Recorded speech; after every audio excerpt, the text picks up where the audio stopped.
ব্যাঙ্গালোরের মল্লেশ্বরমে তরুণী খুনে কি এবার তাহলে বাংলার যোগ? মূল অভিযুক্ত এ রাজ্যেরই বাসিন্দা বলে দাবি করেছেন কর্ণাটকের স্বরাষ্ট্রমন্ত্রী। মূল অভিযুক্ত আশরাফের খোঁজে গতকালই বাংলায় এসেছে কর্ণাটক পুলিশের একটি দল।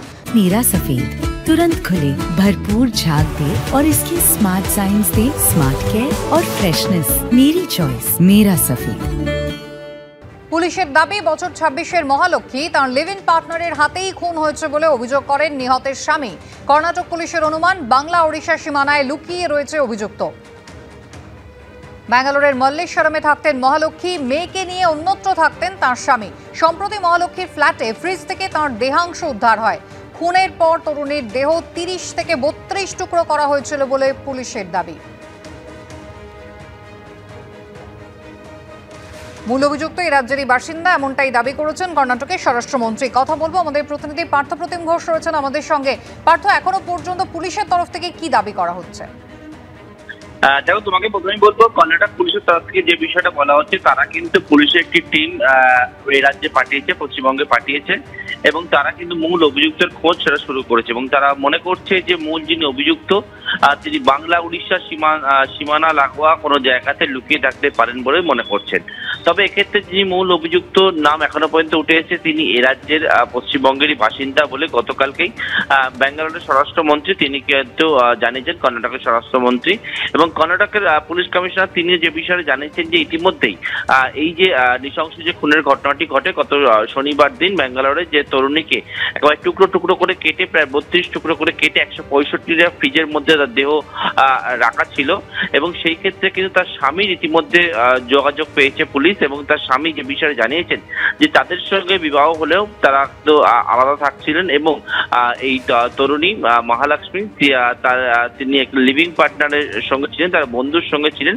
এবং গোটা বিষয় পুলিশকে বলার পর পুলিশ যেটা দেখতে পান, তার লিভ ইন পার্টনার তার কিন্তু কোনো খোঁজ নেই, এবং তার নাম আশরাফ, এবং তিনি এ রাজ্যেরই বাসিন্দা বলে এখনো পর্যন্ত প্রাথমিকভাবে উঠে এসছে। এবং কর্ণাটক পুলিশের তরফ থেকে বা কর্ণাটকের স্বরাষ্ট্রমন্ত্রী তিনিও তেমনটাই জানিয়েছেন।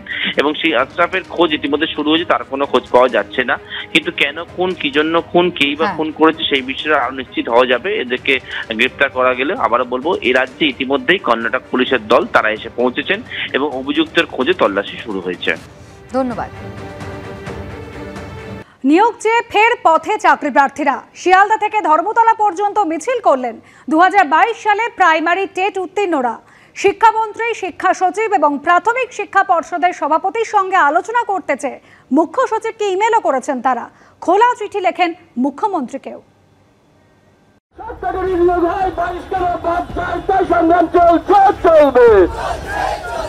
হাইকোর্টের নির্দেশ মেনে বুধবার 2016 আপার প্রাইমারির প্যানেল প্রকাশ করতে চলেছে স্কুল সার্ভিস কমিশন। তার আগে মঙ্গলবার নিয়োগ চেয়ে পথে নামলেন 2022 সালের প্রাইমারি টেট উত্তীর্ণ প্রার্থীরা।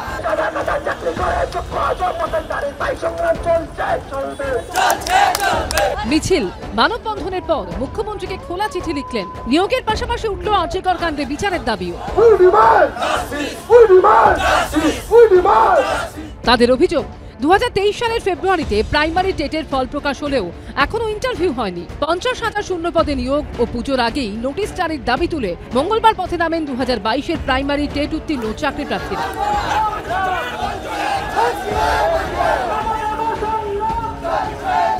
শিয়ালদা থেকে ধর্মতলা পর্যন্ত মিছিল করেন। ধর্মতলা ট্রাম ডিপোর সামনে মানববন্ধন করে প্রতিবাদ করেন ডিএলএড প্রশিক্ষিত 2022-এর প্রাইমারি টেট উত্তীর্ণরা। 2022 সালে যারা টেট পরীক্ষা দিয়েছিলেন তারা এই মুহূর্তে ইন্টারভিউ এবং নিয়োগের দাবিতে পথে নেমেছেন।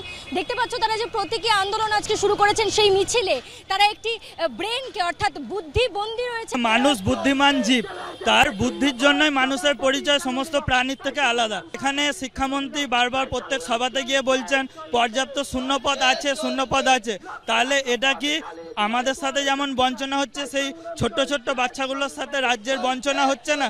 শিক্ষামন্ত্রী, শিক্ষা সচিব ও প্রাথমিক শিক্ষা পর্ষদের সভাপতির সঙ্গে আলোচনা করতে চেয়ে মুখ্য সচিবকে ইমেল করেন প্রাইমারি টেট উত্তীর্ণ চাকরি প্রার্থীরা। এই দিন মুখ্যমন্ত্রীর উদ্দেশ্যে খোলা চিঠি লিখে সইও সংগ্রহ করেন তারা। পাশাপাশি আর্যিকর কাণ্ডে বিচার চেয়েও স্লোগান তোলেন চাকরি প্রার্থীরা।